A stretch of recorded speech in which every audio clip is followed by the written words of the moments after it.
Halo teman-teman, kali ini kita akan membahas materi AKSK pertemuan 12 itu di bukunya Arens itu chapter 19 tentang audit siklus penggajian dan siklus personel perusahaan. Nah, langsung aja kita lihat learning objective yang akan kita bahas di chapter ini. Yang pertama adalah mengidentifikasi akun yang terkait dalam siklus penggajian. Dan yang kedua adalah kita pahami fungsi bisnisnya, kemudian kita pahami juga catatan dokumen apa yang diperlukan dalam siklus penggajian, dan yang ketiga itu adalah terkait dengan sistem pengendalian internal penggajian, serta merancang dan melakukan test of control dan substantive test of transaction untuk pengujian siklus penggajian ini. Dan yang keempat, yang terakhir adalah merancang dan melakukan substantive analytical procedures dan test of details untuk siklus penggajian.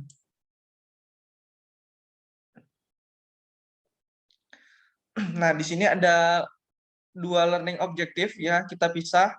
Nah, yang pertama adalah mengidentifikasi akun yang terkait dalam siklus penggajian, dan yang kedua adalah kita pahami fungsi bisnis dan catatan dokumen yang digunakan dalam siklus penggajian. Nah, langsung saja kita masuk ke learning objektif yang pertama. Nah, the overall objective atau objektif keseluruhan dari audit atas siklus penggajian ini adalah untuk mengevaluasi apakah saldo akun yang mempengaruhi siklus ini dinyatakan secara wajar sesuai dengan standar akuntansi yang diterapkan pada negara tertentu. Jadi kita intinya adalah kita evaluasi nih, apakah dinyatakan secara wajar akun-akun yang terkait dengan siklus penggajian yang juga harus sesuai dengan standar akuntansinya. Nah, di sini ada akun-akun yang terkait dalam siklus penggajian. Nah, yang pertama adalah cash in bank, dan yang kedua adalah accrued wages, salaries, bonus, and commission. Ini terkait dengan gaji-gaji, kemudian upah, bonus, dan komisi akrual, atau bisa kita bilang adalah utang gaji, utang bonus, dan utang komisinya. Dan di sini juga ada di bawah ini ada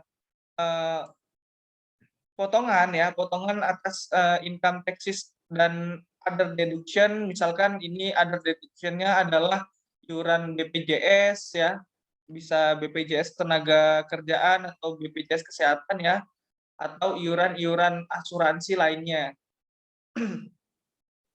Dan juga di sini ada keterkaitan dengan direct labor apabila penggajiannya ini itu dilakukan atas orang-orang yang bekerja di departemen produksi ya, artinya nantinya kita tidak mengakuinya sebagai salaries expense, tapi kita mengakuinya itu sebagai work in process ya, jadi sebagai cost of production ya, dari persediaan bisa ke WIP ya, WIP, atau kalau misalkan udah jadi menjadi finished goods ya. Dan kemudian di sini ada accrued payroll tax expense, dan di sini juga ada ini ya, pajak atas penggajian ya. Di sini juga ada payroll tax expense. Nah, di sini ada aktualnya. Di sini ada expense-nya. Nah, ini kita lihat di sisi debit ya. Kalau cash itu dia nggak ada ya, karena ini kan pengeluaran. Dan kemudian di sisi kredit itu ada terkait dengan payment of for salaries dan payment for payroll tax. Untuk utang gaji, kalau misalkan dia di debit, artinya kan dia udah dibayarkan ya. Sorry. Untuk jadi kredit itu dia beginning balance-nya, kemudian dia earn wage ya, artinya kita mengakuin adanya beban gaji di debit ya, di kreditnya utang gaji ya. Nah, ini kita akui adanya gaji yang harus dibayar, kemudian ada ending balance. Nah, itu saldo akhirnya. Kalau kita udah bayar ya berarti saldo akhirnya harusnya nol ya, atau kalau misalkan dia setengah dibayarnya ya berarti masih tersisa gitu. Nah, di sini terkait dengan potongan ya, potongan-potongan, misalkan ini ada potongan untuk iuran BPJS atau potongan dari PPh pegawai ya, PPh 21, PPh final. Nah, ini di sini ya. Kalau dia payment, lihat di payment ini berarti utang PPh-nya berarti kan di debit ya, berkurang. Kemudian kalau misalkan dia dikredit, itu saldo awalnya ya. Kemudian ada payroll withholding, ada pengakuan terkait dengan utang gaji atau utang iuran, dan di sini ending balance ya, akumulasinya. Ya sama seperti dengan yang di atas tadi, kalau misalkan dia udah dibayar lunas, berarti ending balance-nya itu 0 gitu. Nah, ini terkait accrued payroll tax expense juga di sini kalau ada pembayaran dia di debit ya. Dan di sini ada beginning balance ya, ini akun utang sama seperti tadi ya. Ada payroll tax expense kalau misalkan diakui beban gaji ya berarti bertambahnya di kredit gitu. Ending balance dia tergantung dari pembayaran apakah dia dibayar ataupun nanti pembayarannya ya di next bulan berikutnya. Berarti kalau seperti itu beginning balance ditambahkan payroll tax expense ini ya baru jadi di sini. Enggak nol ya, enggak nol.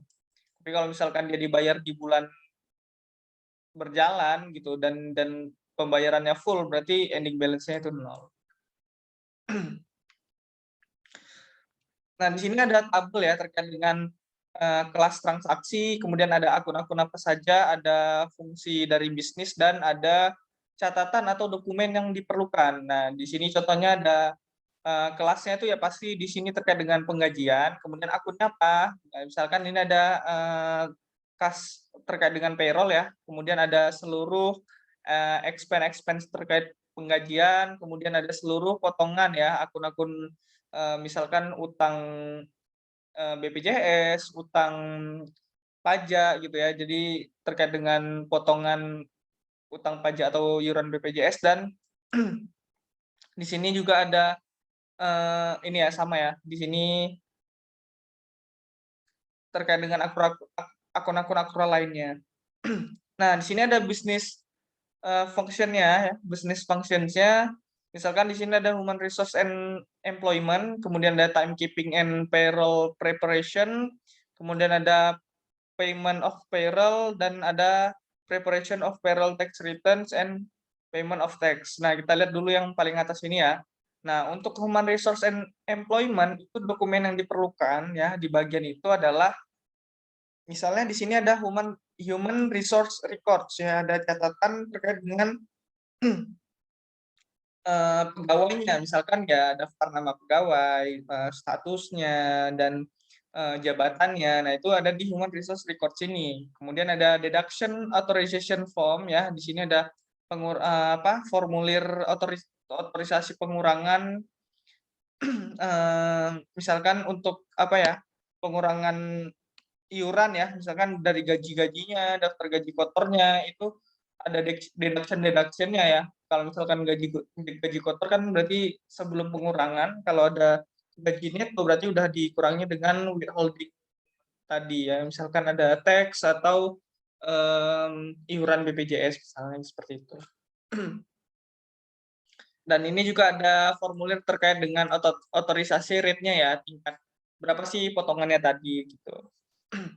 Nah, di timekeeping and payroll preparation itu ada time record ya. Di sini ada misalkan di suatu departemen gitu. Nah, pegawainya itu berapa sih catatan waktunya dalam 1 bulan misalkan seperti itu. Oh, dalam 1 bulan dia seharinya ya, misalkan dia sehari kerja dari Senin sampai Sabtu, sampai dengan Jumat, misalkan hadir semua, berarti kan 1 harinya 8 jam. Nanti akumulasinya itu ada di time record ini gitu. Kemudian ada job time ticket. Nah, ini ada tiket waktu kerja ya. Misalkan dia ini setiap harinya itu diperbarui gitu. Nah, di hari pertama dicatat tuh berapa waktu kerjanya, di hari kedua sekaligus seperti itu ya. Hari ketiga, hari keempat dan sebagainya. Nah, itu akan dicatat di job time ticket ini. Nanti dia akumulasi itu namanya time record ini tadi. Nah, ini ada payroll transaction file ya, berarti ada file-file transaksi penggajian gitu ya. Kemudian ada jurnal-jurnal yang dibutuhkan atau daftar-daftar jurnalnya. Kemudian juga ada master file-nya ya, ada file induknya misalkan kayak tadi untuk alamat pegawai, untuk nama, jabatan. Nah, itu dipisah-pisahkan gitu ya. Ada yang identitas, ada yang terkait dengan jabatan, ada yang terkait dengan rincian gaji dan kelas jabatannya, yaitu disajikan secara terpisah. Nah, kemudian ada payment of payroll, itu ada payroll direct deposit or check ya. Jadi untuk terkait dengan pembayaran payroll itu biasanya perusahaan melakukan deposit dulu nih ke bank gitu atau pembayarannya itu melalui cek gitu. Jadi kita kasih cek ke pegawai gitu ya. Kemudian pegawai tersebut mencairkannya itu ke bank gitu. Nah, ini ada dua ya. Kemudian ada juga payroll bank account reconciliation ya. Berarti kalau misalkan setelah ada pembayaran ya di akhir bulan itu perlu adanya rekonsiliasi terkait dengan berdasarkan catatan kita dan catatan pihak bank gitu ya. Sesuai nggak ini dari pembayarannya? Misalkan dari cek sendiri gitu.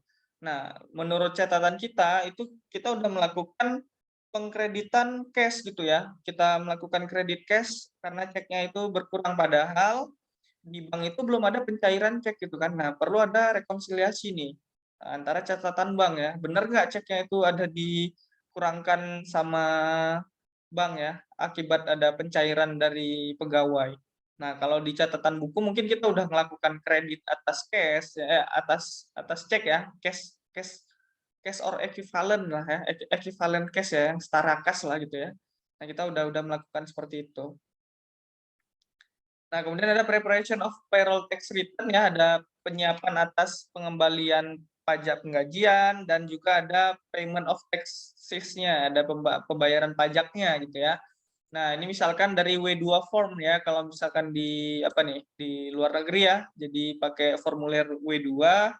Kalau di Indonesia nih diibaratkan itu adalah SPT gitu. Dan ini ada tax return-nya, itu ada formulir tax return-nya atau pengembalian pajaknya ya. Itu ada mekanisme saya sendiri ya. Kalau misalkan kita belajar perpajakan itu kan ada restitusi. Nah, restitusi itu kan ada prosesnya lagi dan butuh dokumen-dokumennya. Nah, ini bisa diajukan ini ya, payroll tax return. Nah, di sini ada business function di dalam siklus penggajian ya, siklus penggajian dan kemudian dokumen-dokumen dan catatan yang terkait dengan siklus penggajian.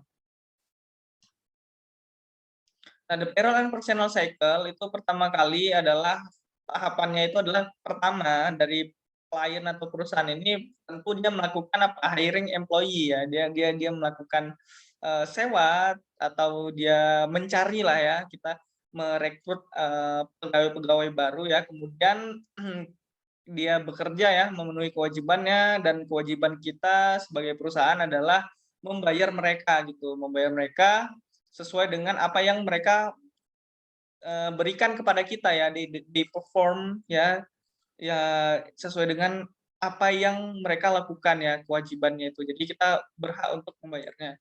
Nah, kemudian ada the government and other institution for withheld-nya. Ini ada potongan ya, ada pungutan atau potongan terkait dengan government atau other institution. Jadi dari pihak pemerintah itu mewajibkan perusahaan itu untuk memotong dari bagian gaji yang akan disalurkan ke pegawai itu harus dipotong dulu misalkan PPh 21-nya gitu ya, ada potongan pajaknya atau kalau misalkan kita daftarkan pegawai kita ke asuransi, maka di situ ada iuran untuk BPJS ya, BPJS mau ketenaga kerjaan, mau kesehatan ya. Pokoknya kalau misalkan kita daftarkan ke perusahaan asuransi, berarti kan ada iuran yang perlu kita setorkan ke institusi tersebut gitu. Jadi kita potong langsung dari beban gajinya. Gitu.